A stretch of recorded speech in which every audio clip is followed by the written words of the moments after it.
All right, guys, we're going to make a video here, and it's going to be about, in my opinion, the easiest leaders to use, the gods to use, in terms of just jumping on the game, playing it, learning the game, and then having the easiest time managing your economy, military, and simplicity of what units to build, that kind of thing. So we're going to start from left to right. I'm going to put Gaia at the top immediately because for me, and a lot of people, I think Gaia is simple to use, simple to play, and she kind of is like a little bit of a crutch when it comes to like healing and stuff and whatnot at home. So for Gaia, you have a thing called Lush, and that Lush allows you to play structures, and then the Lush will grow around certain ones of those structures, like your TC and manners and things like that, and your economy structures. And that Lush kind of acts like creep up, like from StarCraft 2, where your units are faster if you get the upgrade for the speed. And then all units and structures, I believe, actually heal at 1 HP per second just by standing there. So that's already an amazing bonus, so you don't have to worry about healing up your units after a fight or anything like that. As long as you're at home or on top of your Lush, your units will just heal up, and it's really, really awesome to be able to fight at home on defense with her because you have that bonus at your disposal. And then, of course, you have the Atlantean economy, which is you get these citizens. And these citizens, unlike the other villagers in the game, they don't have to drop off anywhere. They can simply gather what you tell them to gather, and the second they start gathering it, it just goes right into your resource bar. You don't need an ox cart. You don't need a structure to depot, nothing. You just simply gather, and they're good to go. Also, you have the ability to make those citizens into heroes, which make them more resilient to rushes from myth units. So there's that as well. So that's the reason I think the Atlanteans overall are pretty simple, god to play, or a simple pantheon to play in terms of, playing, getting on, and not worrying about your economy. However, another really cool thing about the Atlanteans is you get a unit called the Murmillo. And the Murmillo is like your standard basic infantry unit, but it's good basically against everything on the ground. Any type of units on the ground, it's good against. And you can also turn those into heroes. And of course, being heroes, they're even better overall, but they're also good against myth units at that point. They also have the ability with an upgrade to bleed opponents' units as well. So no matter how big or how tough the unit is, it'll still take that bleed damage, which it doesn't matter how big it is, you're still going to do a tremendous amount of damage with that as well. And then, of course, they also have counter units. So what you can do is just spam Murmillo as your main unit, maybe some myth units in there. And then whatever they're using to counter your Murmillo spam, you can then build that a specific counter unit to deal with those units. So that's usually a really, really, really good idea to do with any of the Atlantean Cids. It's worked well. We've seen it done with top players and, of course, in the tournament as well. So that's why I think I should put Gaia at S tier. That's just my opinion. Let me know what you guys think. Oranos. So we're going to put him in A tier, not S tier, because he still has the really easy economy. He still has all the other buffs from the Atlanteans. He doesn't have Lush, but what he does have are Sky Passages. And now it takes obviously a little bit more of a learning curve. It's not an automatic thing like Lush, but with Sky Passages, you can go out with your citizens and you can gather anywhere on the map and put down a Sky Passage. Now, say you're across the map with your villagers or your citizens, and you're gathering gold from the other side. You put a Sky Passage down, and even if you have nothing around to protect them, if something comes in and tries to raid your citizens, all you have to do, jump inside that Sky Passage and teleport home, and you won't lose any villagers as long as you're somewhat paying attention. So that's why that works out very, very well. And then, of course, like I said, you have all the other bonuses that we talked about with Gaia. So keep in mind, I think Gaia's a little better because it's less micro intensive. You don't have to worry even about doing the Lush stuff. It's an automatic thing. So again, if you're looking to just jump into the game, Oranos could be a good god for you if you favor mobility and stuff like that. He also gets a speed buff for his infantry as well. Kronos, we're going to put him right up there. Again, S tier with Gaia here. Same exact reasons, obviously, for the Atlanteans. We're not going to go over them each time. You already know what they are now.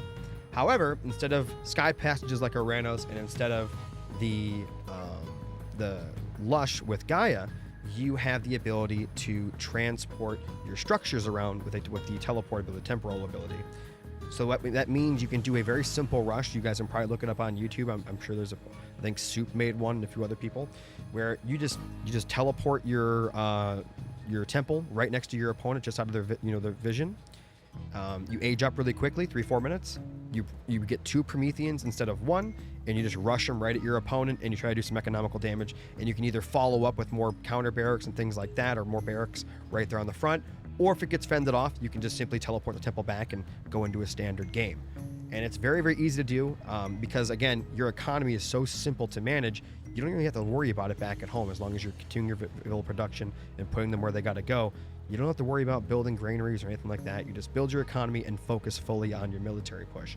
And that's why Cronus is so good. And as well as, besides being able to teleport and stuff, you can use the deconstruct, which is his first power, to deconstruct your opponent's first temple. And that will make it so that they can't even build their own, mythic unit or whatever at the beginning to help them defend against it, which makes it extremely powerful. And then obviously late game, you've got, the Atlanteans are so powerful late game, you just completely snowball from that point. And of course, all the Atlanteans there, as weird as it is, because I think it's different from the original game, to gain favor, all you do is build oracles and put them around the map and make sure they're not close to each other. That's it. There's no special trick. You just put the oracles around the map, make sure they're not close to each other, and boom, you've got favor income. Pretty fast favor income as well. All right, so for me, and I think, again, as good as they are, most of the Egyptians are going to be down further than the rest, simply because new players coming into the game, especially if you've never even played the original, they're going to have a tough time playing the Egyptians, because to get the maximum value out of all the Egyptian pantheon, you're going to have to be using those pharaohs, using those priests, microing a lot more than these other civs. Again, this is not a tier list of what the best gods are. This is a tier list of the gods that are easiest for a new player to jump on, play the game, and have a good time, and not have to worry about doing 10,000 different things. So don't think that Ra's terrible or anything like that, or any of the Egyptians are terrible. That I think, just for me and other, to my opinion, they're harder to play. That's it. At least at first. So Ra, I'm putting him at C, not D, because I think the other two Egyptians are going to be more difficult to play at a high level. Ra is a little easier because you can stay on one TC for a longer period of time because of his ability to empower multiple structures at once with his pharaoh, with the monuments and whatnot. So he's a little easier than the other two, and so that's where we're going to put him at C tier instead of D tier. But for the most part, Egyptians are a little more complex to play. That's where we're going to stick them down here at C. It's not that they're bad. They're actually really, really good. They're just harder to play. So we're just going to really quickly, I'm going to put Isis and Set down here because those two you actually have to. Isis not as much, but you still have to get a second TC with these two gods, while Ra can usually stay on one and also go for a villager center. These two not so much. Almost always with Set you want a second TC. But again, the Egyptians are a lot more difficult in terms of playing at a high level. Recon, no, Recon's not what you think it is. This tier list, I shouldn't be talking, it's for a YouTube video. This tier list is for beginner players jumping onto the game that have never played maybe an RTS before, never played Age of Mythology, and they're trying to learn the game and play the game, what gods would be best for them to play. This is not what the best gods are, obviously. This is just a tier list for what I think the best gods are for someone to jump on the game, play, and be good at the game.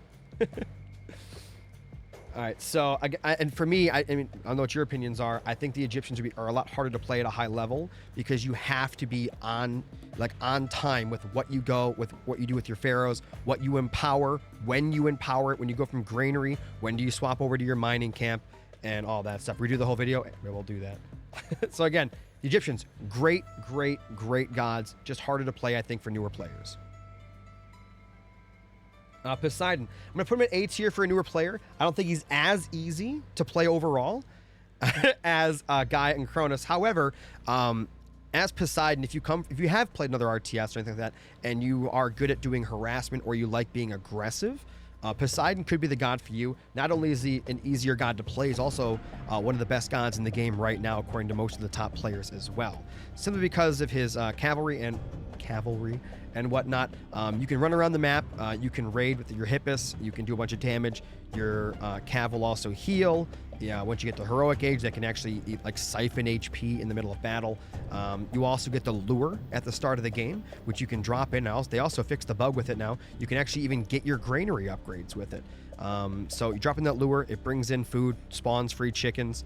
You don't have to build a granary because it counts as a drop-off point. It's just a very, very nice way and a nice way to transition into the second age. And then you just put up some stables, maybe build some centaurs with it, and just have a ball. You can just worry completely about offense. And if you want to, a lot of pro players don't do this because they don't have to, but you can actually just wall up, build your stables, and then you just harass around the map. And if they try to counterattack, it'll take them longer to actually deal with you than you will with them. You have a fully offensive army, so you have more DPS available to you than they do. So Poseidon, really good god to play as. Really simple, but it is more of an aggressive god. So if you're looking to play a little bit more defensive, you can play maybe as Gaia. If you're looking for an easier offensive god, I would say Poseidon. Hades, we're going to put an S tier for easiness to play. Now, while the economy for the Greeks is not as easy to deal with as the economy for the Atlanteans, you still have to build your granaries, you're going to have to build your mining camp, which is combined with your lumber yard. But you still need to do all that with the Greeks. And you also, to gain favor, instead of just sending scouts around to your oracles like the Atlanteans, you have to actually use some of your villagers to pray at your temples to gain that favor. And for Hades, one of the reasons he's also S tier is because he has one of the best kits in the game, kind of, especially if you're playing defensive, especially if you're new. What you're able to do with Hades is right at the beginning of the game, you can drop in your first god power, which is called Sentinels, on top of your TC, and it'll actually spawn in 5 Sentinels that protect your base and everything around it. And I guess if you're new and you just want to play the game and learn, having that ability to just defend you while you pick up the game and learn new things and read the stuff on the unit structures and all that, very, very useful, and it buys you time. Now, as for his other bonuses, his myth units are automatically more powerful in terms of their HP. They have more health, 15%. It was 20. They dropped it down to 15. And then the other thing that's cool, because you're playing defense with Hades, his defensive bonus also stacks in terms of playability with his other bonus, which is his ranged units are better by a lot. I think it's 20% or something, or 10%, I'm not sure. But it's an incredible kit if you wanted to play the game slowly and efficiently, and just kind of boom your way up and just play in a manner that your opponent's gonna have a really hard time to crack. Now, the other cool thing you can do if you're a newer player with Hades is you actually don't use the Sentinels on your first TC. What you do is if you're playing defensive, you get the upgrade for your towers at the start of the game. And then when you build your second TC, then you put the Sentinels on that second TC. So your first TC is protected by your towers, your second TC is automatically protected by the Sentinels, and then of course you can wall everything up and just continue to do your economical boom. And if your opponent pushes you, you're going to have those extra powerful Toxotes, aka your archers, behind those walls protecting you. So he's a pretty awesome god to play defensively, and a really good god if you're new to the game and wanting to just play and possibly, obviously get some wins too, because that's what we're all trying to do, right? Zeus, I want to put him at A tier. I don't think he's as easy as Hades, but he is still a very, very good god. That's why I believe they actually came out with the stat today. He is the most picked god in the entire game right now. And it's more than one reason. It's not just him being good. It's not just him being, I guess, like the face of the game. I mean, he's the most well-known god, period. He's the first god you see when you load up the game and all that. And he's the first god you think of when you think of like portraits of gods. Now, he has the same exact economy, obviously, as Hades, but you start off with a bolt that you can use on your opponent's first myth unit, which, basically cripples any quick rush in the game. You also have the ability to go for 2 of the best myth units at the start of the game as well. You also have hoplites, which are good against most everything, especially when you get all the upgrades that Zeus has to offer. You get more favor overall, which is amazing, obviously, for newer players. You guys love your myth units. I love them too, believe me. Now, his hoplites, go back to that really quick. They're faster and they do more damage to structures. So you can just get, like, if you just want to play the game and just have fun, go Zeus, bolt their first myth unit, build a bunch of hoplites, get as many upgrades as you can, get 20, 25 hoplites, and then just run them at your opponent's TC. I'm not joking. Run them at your opponent's TC and you'll probably kill it. Up until a certain level in the game, if you're just looking to have fun and do that, you can. You would be surprised how quickly Zeus's hoplites just go over there and just demolish it. And if they are doing a cav push or raiding cav or trying to do some harassment to you around the map, hoplites will just melt it if they catch it. And they're so good at it. They're very efficient at it. So yeah, that's why I'm putting Zeus at A tier. And of course, he's got one of the best late games as well. with his very specific god. So keep that in mind too. Okay, so now we're going to be into the Norse pantheon, and for the Norse pantheon, it's going to be a little different here. I'm going to put Loki here first. I was going to do him, but I think Loki is probably out of the 4 currently. I would say Loki is the most simple to play in terms of if you want to get on and play and do a simple strategy. Loki's obviously a lot more dynamic than this, but again, if you're trying to get on the game, you're new, you're trying to do something fun and get wins regardless, you can go Loki, and one of his special abilities, well, his main special ability, is while he is attacking with his infantry, specifically his Hessil, which help this out even more than regular infantry, he can just spawn myth units in the middle of a fight, just from nothing. So what you can actually do, there's actually a strategy. It's not going to get you to the top 10 player in the game, but it'll actually get you pretty far. You can just spam Hessil with Loki. As long as you're being okay with your eco back at home, you spam Hessil and you just push your opponent. You just play offense all game long, get a ball of them, and just keep attacking. And as long as you're being efficient, you can actually rise pretty quickly and efficiently on the ladder just by doing that with Loki. It's a lot of fun, and it's very simple to do.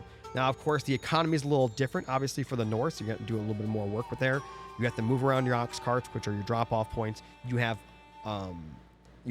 gatherers as well as dwarves. That's kind of why Loki, I'm not going to put Loki at A tier. I'm putting a B tier here because, again, as a new player, you want the least amount of things to worry about back at home while you're doing everything else in the map.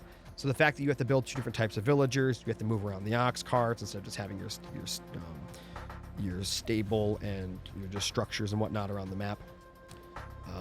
That's why we're putting him at B or not A. But offensively, he's very simple. You can just spam 1 unit for the most part and just have a blast. You really can.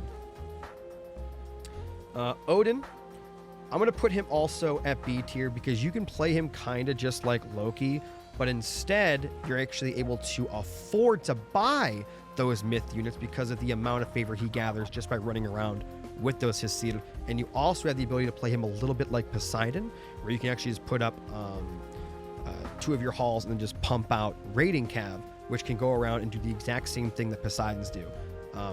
Not to the exact same effect, a little bit different, but for the most part, yes, you can just go around raiding, eco back at home, and you'll be just fine. All right, so I'm going to put Thor at C tier next to Ra here. They kind of you can kind of end up playing the same in a way of where you stay on one base longer. You can drop in your own gold mine, so it's not as important to get to your second gold as fast. So again, we're going to put him down at Ra. I don't think he's as easy to play, obviously, and easy to get wins with as Loki and Odin, but that's where we're going to put him here. And obviously everything else that we said earlier about these 2 gods, his is a little different because he doesn't have the ability to gain as much favor, obviously, just by building his seals as Odin. He does have the ability to get more favor by attacking with his special upgrades, but it's more micro intensive because you actually have to go out and physically do stuff to get that favor. And obviously you don't have the ability just to spawn in myth units like Loki does. Now, finally, Freyr, this is a little harder because I think that Freyr is easier to play than Thor, but harder to win with than Odin and Loki. It's a little tricky. It's kind of like in the middle. We'll put him at the end of B or like the front of C, basically. So if you're looking for just playing the game standard and you just want to play defensive and you don't want to worry about it, you're just playing defense at home, you have the Gullenbursty or whatever it's called, his special pig, which is his first ability, his first god power that you can just drop in to protect any location at any time. His special god power he gets in the second with his demigod is that he can drop in a fortress anywhere. So what you can do with that fortress, a really good idea to do with it anyway, is to drop it on your expansion gold mine. That way you get basically a free second gold mine that can't really be harassed by your opponent. So he's very, very good defensively, and obviously late game, he's really, really strong as well. You can go for the nuclear wolf option with the Fafnir, the new dragons, or you can go for the Hell option, which is another amazing late game demigod. So yeah, I think I definitely obviously put him above Thor just in terms of playability and ease to play and easy to get into.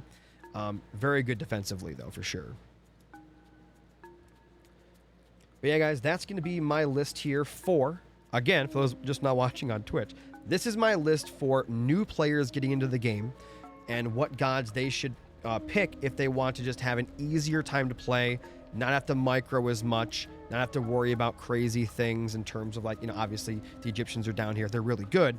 But if you're a new player, having to be pixel perfect on when and what you use your empowerment on with your pharaoh, running around microing your priest as set to convert animals and all that, it's a much more difficult time if you're trying to be competitive and you're starting at a low level or just trying to have fun. So again, not a tier list for what the best gods in the game are, just the best gods, I think, for playing the game if you're new to the game and you're a beginner, or if you're just getting back into the game and you want to play the game as well as you can without, having to learn too much right away. But yeah, guys, if you're watching on YouTube in the future, my name is Yo Desla, and I'll see you guys next time.